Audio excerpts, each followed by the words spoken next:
কোরআন শরীফের ভেতরে আল্লাহ 500 ফরজ দিয়েছেন। কত?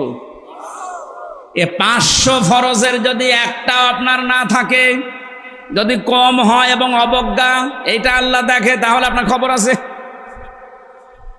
ফরজ জিনিস আল্লাহ ছাড়বেন না, ফরজটা আল্লাহ ঠিক মতো দেখবেন। এই জন্য এটা রেকর্ড হচ্ছে, যত মানুষ আজ ভিডিও করছে এরা যেন এটা ছড়ায়। মানুষের জীবনে ফরজ যদি কম হয় তার খবর আছে। এই যে আমাদের উপরে 5 ওয়াক্ত নামাজ যে ফরজ, এই যে 5 ওয়াক্ত নামাজের ভেতরে আবার ফরজ আছে 13টা। কয়টা? নামাজের বাইরে ভেতরে মিলে ফরজ কয়টা? এ 13টা ফরজের একটা ফরজ যদি আপনার আদায় হয়নি, 12টা আদায় হয়েছে, সওয়াব হবে 11টা।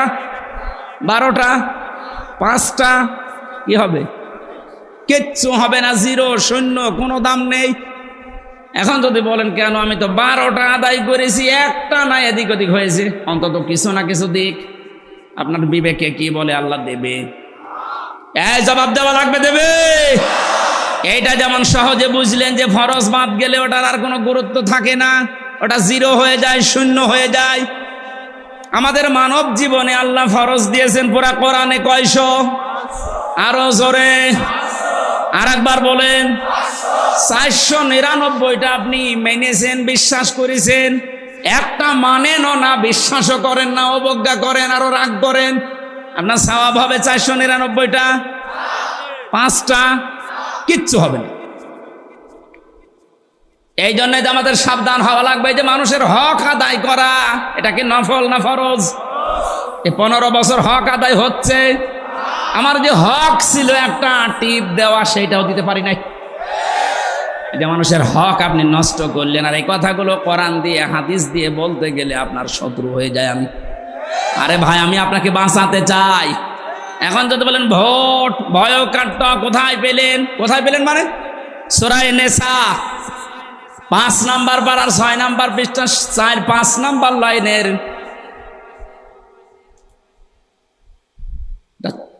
57-58 নাম্বার আয়াতে আছে। আল্লাহ পাক বলেন, ইন্নাল্লাহা ইয়া'মুরুকুম আন তুআদ্দুল আমানাতি ইলা আহলিহা। আমানাতি বহু বচন দিয়েছেন। যদি বিশ্বাস করতে মনে কেমন লাগে তাহলে তাফসীরে ইবনে কাসির আর মারিফুল কোরআন বাংলাটা নিয়ে আসেন, আপনাকে আমি দেখাচ্ছি।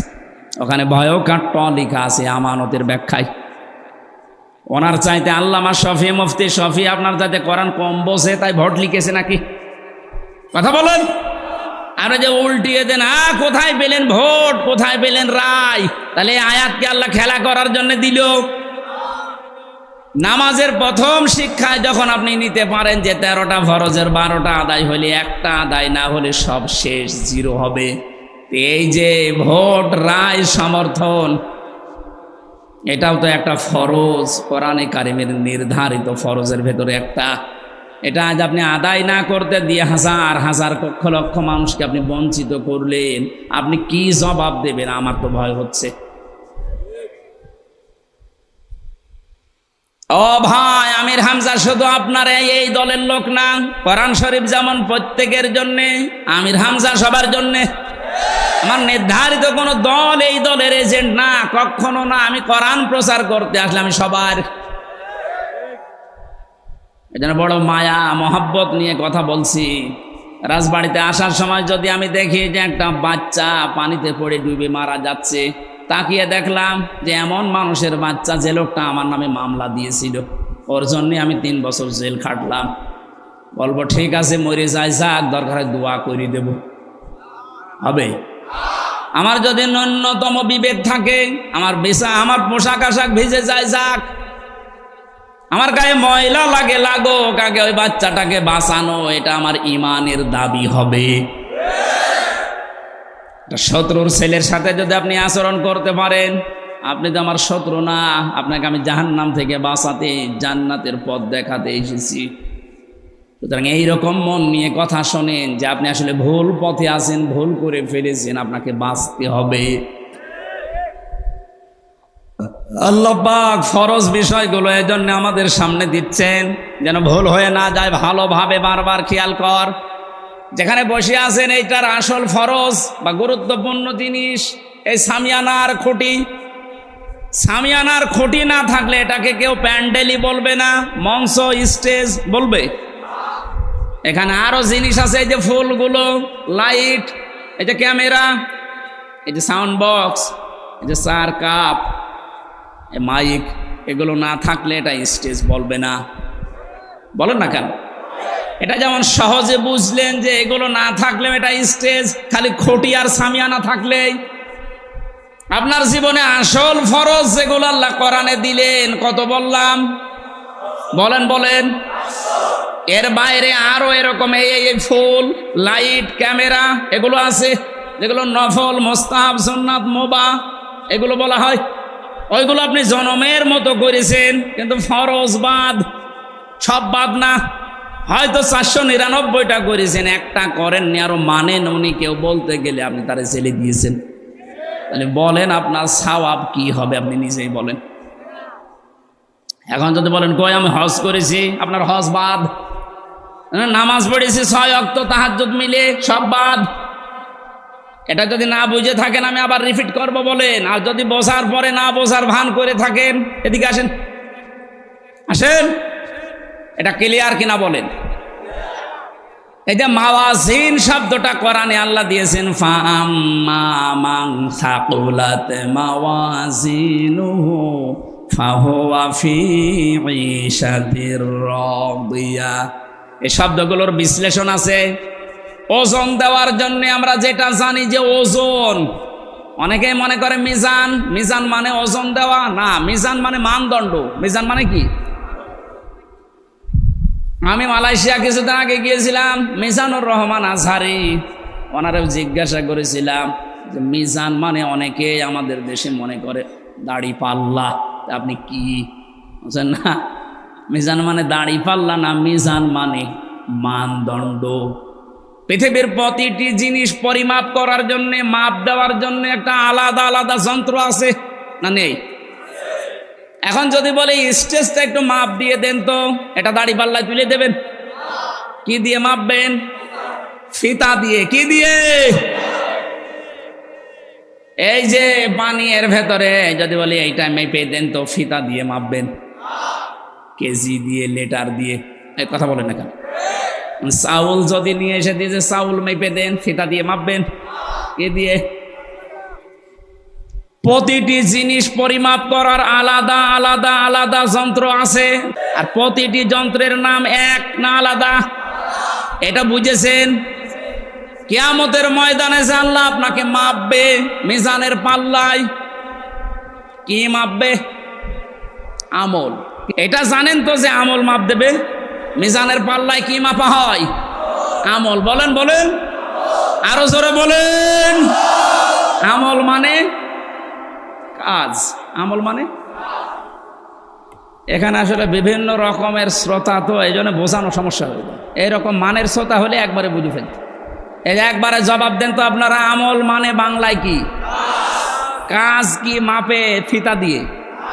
যে এখান থেকে এই কয় কেজি কাজ, কাজ এই যে এইভাবে দাড়ি পাল্লায় তুলে দিলাম 5 কেজি কাজ, এভাবে মাপে?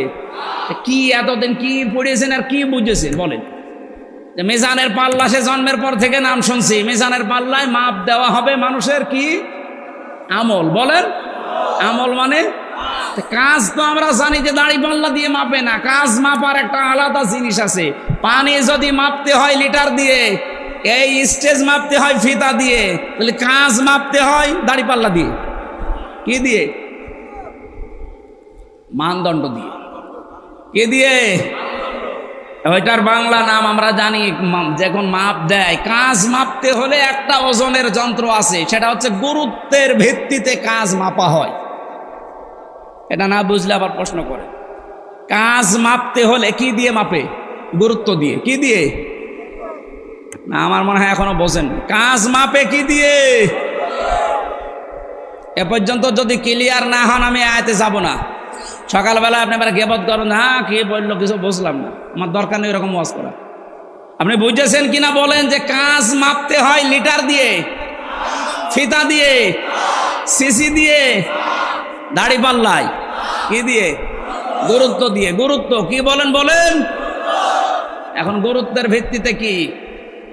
আমি সাইদকে বললাম যে কুষ্টিয়ায় যাও, যে আমার বাবার কাছে এই 5,000 টাকা দিয়ে আস।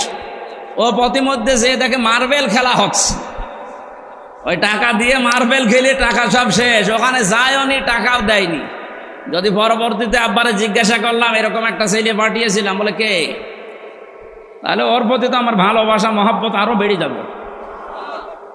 ও আমার কথার কাজের কোনো গুরুত্ব দিয়েছে? কথা বলেন না কেন? এর ভেতরে আল্লাহর 500 গুরুত্বপূর্ণ মেসেজ আছে। আপনি জীবনে এই গুরুত্ব দিয়ে মানলেন না, এগুলো গুরুত্বহীন যেগুলো আছে, আমি ওগুলো গুরুত্বহীন বলছি এই কারণে যে ওগুলো না থাকলেও আপনি মাপ পাবেন। আপনার জীবনে যদি নফল একটাও নেই, ফরজ আর ওয়াজিব যদি ঠিক থাকে, আপনাকে আল্লাহ মাফ করে দেবে। এই কথা বলেন না কেন? সারা জীবন নফল আপনি 1000 খানিক করেছেন, কিন্তু ফরজ বাদ দিয়েছেন, ওয়াজিব আপনি তরক করেছেন। আপনার আমল নামা যখন তুলবে, মাপ দেবে আল্লাহ গুরুত্বের ভিত্তিতে, ওটা হবে 0, 0, একটাও কিছু থাকবে না।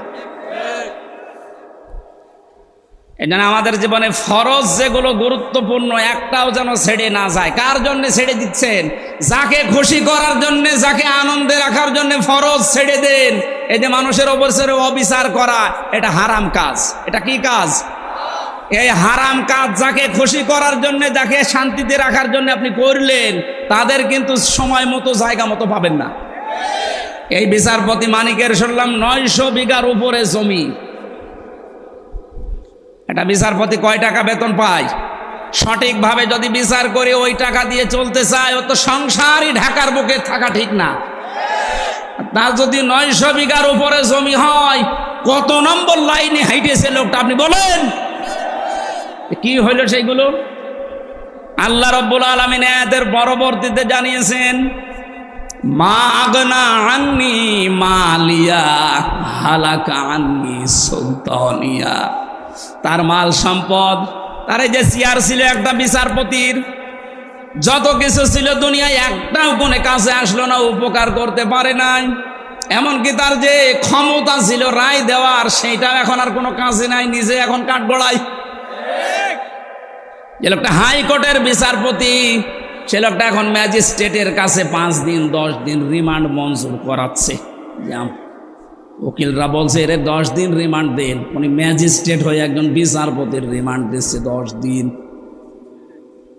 হালাকা আন্নি সুলতানিয়া, সুলতান মানে বাদশাহী, চেয়ার, ক্ষমতা, রায়, এগুলো ছিল তার, একটাও এখন কাজে আসছে না। আল্লাহ পাক বলেন, খুযুহু ফাগুল্লুহু সুম্মাল জাহিমা সাল্লু। ধর ওকে, জাহান্নামের ভেতরে নিয়ে যা। নিয়ে যাওয়ার আগে একটা কাজ কর, সুম্মা ফি সিলসিলাতিন যারউহা 70 দিরান ফাসলুকু। জাহান্নামে ফেলার আগে 70 হাত শিকল দিয়ে বাঁধ, যেন অপমান হয়। এ লোকটার জীবন থেকে এখনো যদি কেউ শিক্ষা নিতে ব্যর্থ হয়, আমার মনে হয় তারও কপাল নষ্ট হয়ে গেছে। ওরে যে আল্লাহ যা যা করেছে কোরআনে 1500 বছর আগে, আমার মনে হয় আল্লাহ ওরে দেখেই নাজিল করেছে। দেখেন তো, সে শিকল দিয়ে বাঁধলে যে অপমান হয় মানুষ, ও কলার পাতায় শুয়ে সেটা পেয়েছে। আবার কোর্টে হাজির করতে কি কত মানুষের নাকানি সোবানি গিল ঘষি খেতে আসার, গাইল তো ফিরি। আয়াতগুলো দেখেন তো কিভাবে আল্লাহ সেট করে দিয়েছিলেন। আল্লাহ পাক বলেন, কেন এই কথা আমি ওদেরকে, এই অপমানজনক কথাগুলো ওদেরকে কেন শোনাচ্ছি নবী জানেন? ইন্নাহু কানা লা ইউমিনু বিল্লাহিল আযীম ওয়া লা ইয়াহুদ্দু আলা তুআমিল মিসকিন। এ মানুষগুলো আমি আল্লাহতে বিশ্বাস করতো না। যতগুলো নাস্তিক, তার ভেতরে এই লোকটা 1 নম্বরে। এখনো কয়েকটা আছে, মুরগি চোরা আছে। কথা বলে না কেন? ডক্টর জাফর ইকবাল, পরে ডক্টর বললো গোনা হবে। আল্লাহর নবীর নাম দিয়ে সুলাইমান নবীর মতো এত বড় পুত পবিত্র নবীর নামেও বই লিখেছে ভূতের বাচ্চা সুলাইমান। এগুলোর জনগণ পায় না, তাই এখন যদি পায় এই মানিক্কার মতো, ওরা উপর দিয়ে নিচ দিয়ে মানুষ ডিমই দেবে। শয়তান বলে কোথায় আছে তা আল্লাহ ভালো জানে, বের হচ্ছে না। আজকে একটা বর্ডার পার হতে গিয়ে বিএসএফ এর গুলিতে শহীদ হয়ে গেছে। শহীদ কারণ আল্লাহতে যারা বিশ্বাস করে না এরা শহীদ হতে পারে। শহীদ এই শব্দটা অনেক দামি শব্দ। এই 5 তারিখে যারা স্বাধীনতা অর্জন করে দিল আমাদেরকে জীবন দিয়ে, এদেরকে অনেকে শহীদ বলতে চাচ্ছে না। যারা বলেন না যে এরা শহীদ হয়েছে, কোন সেন্সে আপনি বলেন না বলেন তো? এই যে আজকে পানিতে ডুবে 18 জন মারা গেল, এদেরকে যদি আপনি শহীদ বলতে পারেন, দেওয়াল চাপা পড়ে মরলে শহীদ হয়েছে কথা আমরা হাদিসে পেয়েছি। কথা বলে না কেন?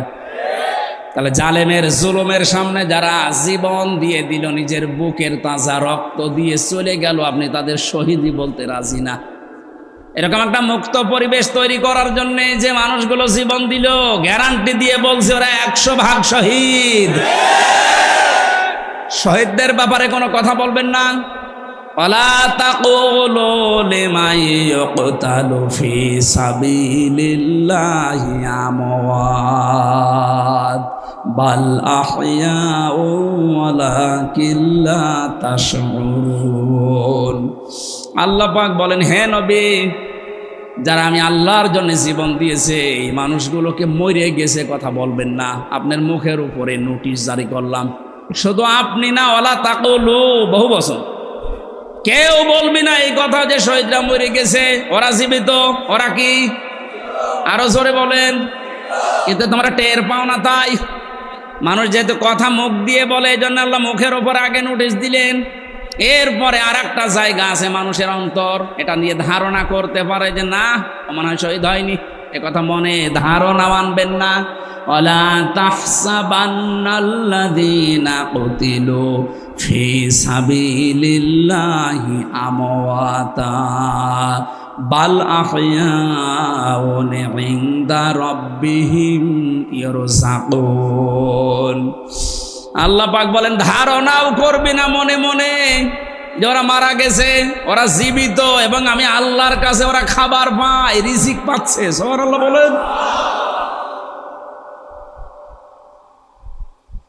আল্লাহতে যারা বিশ্বাস করেন না, এটা যদি বিশ্বাসে আনতে পারতেন যে আল্লাহ একজন আছে, আমাকে এই জামানা ছেড়ে আর একটা জায়গায় যাওয়া লাগবে, আমারও হিসাব দেওয়া লাগবে তার সামনে, আপনার জীবন পরিচ্ছন্ন হতে বাধ্য। রাতের বেলা যখন মাঝে মাঝে একা একা বালিশে মাথা দিয়ে চিন্তা করি, আল্লাহ দুনিয়ার জীবনটা তুমি বারবার বলছো যেটা ধোঁকা, আসলেই তো ধোঁকা। বহু কিছু দুনিয়ায় বানালাম, এখন যদি ঘপ করে মারা যায়, হঠাৎ করে যদি চোখ বন্ধ হয়ে যায়, কি হবে আমার বলেন? সুন্দর করে গোসল করিয়ে লাশ জানাজা পড়িয়ে কবরে দিয়ে চলে আসবে। 3 দিন 5 দিন 10 দিন 1 বছর 2 বছর কান্নাকাটি করবে আত্মীয় স্বজনেরা। 20 বছর 50 বছর খুব বেশি হলো 100 বছর পরে হামজা হারিয়ে যাবে। এই জায়গাটা নতুন হামজা এসে আবিষ্কার করবে। এই জায়গাতে 100 বছর পরে আবার নতুন হামজা আসবে। এক কথা বলেন না কেন? খুব সাবধানে। ফাম্মা মান উতিয়া কিতাবাহু বিয়ামিনি ফায়াকুলু হাউ মুকরাউ কিতাবিয়া। আল্লাহ পাক বলেন, মানুষ যখন ডান হাতে আমল নামাটা পাবে, এটা পাবার পরেই নিজে দেখবে, সঙ্গে সঙ্গে মানুষকে বলবে, ভাই এটা একটু দেখো আমি পাশ করেছি। এত খুশি হবে লোকটা। ম্যাট্রিক পরীক্ষার রেজাল্ট পাওয়ার পরে যদি দেখে ফার্স্ট ক্লাস ফার্স্ট পেয়েছে, যদি দেখে 5 পেয়েছে, A+ পেয়েছে, গোল্ডেন প্লাস, সঙ্গে সঙ্গে নিজে দেখার পরে দৌড়ায়, মা বাবা আত্মীয় স্বজন ভাই বোনকে দেখায় আর আনন্দ পায় যে দেখেন আমি কি করেছি। আল্লাহ পাক বলেন, লোকটা নিয়ে ময়দানে মাহশারে দৌড়াতে থাকবে আর মানুষকে যাকেই পাবে সামনে বলবে, এই দেখেন আমি পাশ করে গেছি। একটু মনের ভেতরে আসছে না, আমার জীবনটা যদি এরকম বানাতে পারতাম? না, আমাদের সামনে এই দিন নেই। একটু নিজের দিকে তাকিয়ে বলেন তো, এরকম একটা দৃশ্য যদি কিয়ামতে ময়দানে মাহশারে আমার সামনে আসে যে আমি পাস করার পরে মানুষকে দেখাতে পারছি, আল্লাহ আমার বান্দাদেরকে যে দেখাচ্ছে আমি পাস করেছি, ইন্নী যানানতু আন্নী মুলাকিন হিসাবিয়া, লোকটা বলবে মানুষকে যে আমি জানতাম যে আমার হিসাব দেওয়া লাগবে, আমি জানতাম আমার হিসাব দেওয়া লাগবে, আমার হিসাব হবে আল্লাহর দরবারে। এই চিন্তা করবে আর মানুষকে বলবে এই দেখেন আমার কি সুন্দর রেজাল্ট হয়েছে, আমার ডান হাতে আল্লাহ আমার আমলের যে কর্মের প্রতিফল দিয়ে দিয়েছে। এই যে লিখিত বিষয়টা দেখাতে দেখাতে মানুষের সামনে সামনে যেতে থাকবে, আল্লাহ পাক ডাক দিয়ে বলবে ফাহুয়া ফি আইশাতির রাদিয়া, তোরে আমি একটা সন্তোষজনক জীবনে দিয়ে দেব, যেখানে গেলে কোনো দিন আর দুঃখ এ শব্দটা আসবে না। ফি জান্নাতিন আলিয়া, উঁচু জায়গায় তোকে আমি পৌঁছাবো, মহান জান্নাতে। কুতুফুহা দানিয়া, এই জান্নাতে আসলে এখানে ফলগুলো ঝুলে থাকবে। তাফসির ইবনে কাসির মুফাসসির বলেন জান্নাতি মানুষেরা নিজের জান্নাতে বিছানায় শুয়ে শুয়ে জান্নাতের ফল পেড়ে খেতে পারবে। এগুলো আমি গল্প করছি না, কোরআনে কারিম শোনাচ্ছি। একটা আফসোস হয় না নিজের মনের ভেতরে আমাদের, জ্বালা ওই রকম একটা কিছু যদি আমিও পেতাম। এখানে তো থাকবেন না, আর 100 বছর পর ওই রকম একটা জীবন গঠন করা দরকার আমাদের, আছে না নেই? ফেরেশতাদের পক্ষ থেকে এবার বলা হবে কুলু আশরাবু হানিয়াম বিমা আসলাফতুম ফিল আইয়ামিল খালিয়া, বিগত জীবনে বহু কষ্ট করেছো, ইসলামের উপরে টিকে থাকতে গিয়ে বহু কষ্ট করেছো, বহু গাল শুনেছো, বহু উল্টা পাল্টা নাম তোমাদেরকে দিয়েছে, খেয়ে না খেয়ে দুনিয়ায় দিনের ওপর থেকে সরনায় আল্লাহ পাক আজকে ফিরে দিয়েছে। এগুলো বিগত দিনের কষ্টের প্রতিফল, এইগুলো খাও। সিস্টেম অফ পৃষ্ঠায় দেখুন, এতক্ষণ বলতে বলতে আল্লাহ আলোচনার ধরন এবার পাল্টিয়ে ফেলেছেন। ওয়াম্মা মানুতিয়া কিতাবাহু বিশিমালি ফায়াকুলু ইয়া লাইতানি লাম উতা কিতাবিয়া ওয়ালাম আদরি মা হিসাবিয়া। আল্লাহ পাক বলেন যে গুনাহগার মানুষ যারা দুনিয়াতে মন মতো জীবন চালিয়েছে, কোরআন আর হাদিস দেখে নাই, এদেরকেও আমি আমল নামাটা দেব, কিন্তু বাম হাতে। মুফাসসির বলেন কিভাবে দেবে জানো? এই বাম হাতটা বুকের ভেতর দিয়ে ফাঁকা করে আল্লাহ ঢোকাবে ফেরেশতাদের দিয়ে, পিঠ দিয়ে বের করার পরে ওইটা হাতে দেবে। এবার বলবে ওটা বের কর টেনে, যেহেতু হাতের ভেতরে আছে আপনার ওই বই, আমল নামা, জীবনের সব কিছু রেকর্ড। বুকের ভেতর দিয়ে হাত পেছনে যাবার পরে ওটা তো আর বের করতে পারবে না, হাত বের করলেই বই এইটি ধরবে। দৃশ্যটা সামনে নিয়ে এসে ভাবেন যে কত বড় কঠিন অবস্থা আল্লাহ বানিয়েছে ওই সময়টায়। বুকের ভেতর দিয়ে হাত পেছনে দিয়ে বই হাতে ধরিয়ে দেবে, বলবে এবার পড়। আপনি পেছনে তাকাবেন কি করে? তখন লোকটাই কঠিন অবস্থায় বলবে আমারে যদি আজ হিসাবই নেওয়া না হতো, আমি বিশ্বাস করতাম না যে আমার সামনে হিসাবের একটা দিন আসবে। ইয়া লাইতাহা কানাতিল কাদিয়া, মনে মনে আফসোস করে বলবে আল্লাহ মৃত্যুই যদি আমার সব শেষ হয়ে যেত, আর যদি কোনো কিছু সামনে না আসতো তাহলে খুব ভালো হতো। আর ওটা হবে শুধুমাত্র যারা মানুষ আর জিন বাদ দিয়ে যত সৃষ্টি আছে তাদের। তো তোরবা আছে কোরআনে কারিমে, যত সৃষ্টি আছে আল্লাহর প্রত্যেকটা সৃষ্টিকে আল্লাহ ডাক দিয়ে বলবে মাটির সাথে মিশে যা, মিশে যাবে। শুধুমাত্র মানুষকে বিচারের কাঠ গড়ায় দাঁড় করিয়ে হয়তো ডান হাতে নাই বাম হাতে, দুই হাতের কথাই আমরা শুনলাম।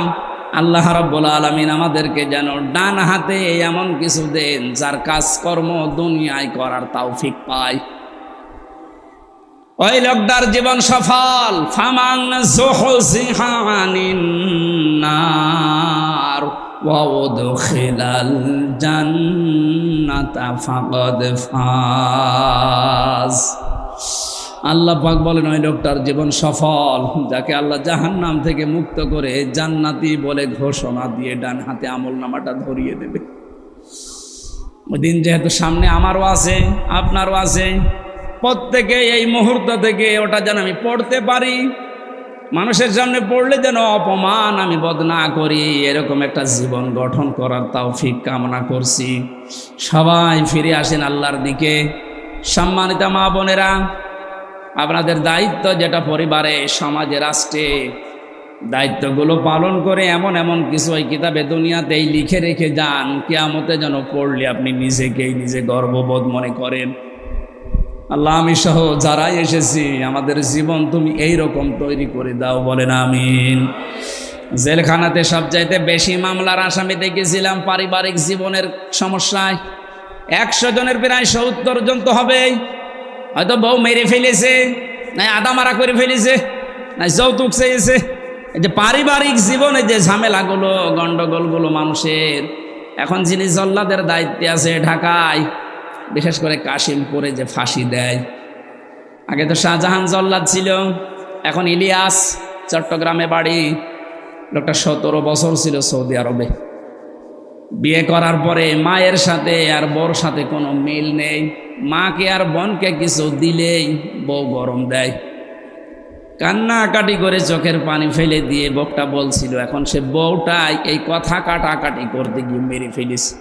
এখন তার ফাঁসি, এখন যাবজ্জীবন, 30 বছর জেল খাটা লাগবে। কাজকর্ম করে যদি শোধও দেয় তাও 22 বছর। লোকটা আফসোস করে বলছিল, হুজুর আপনি ওয়াজ করেন, বাইরে যদি যেতে পারেন একটু সতর্ক করেন, অন্তত স্ত্রীর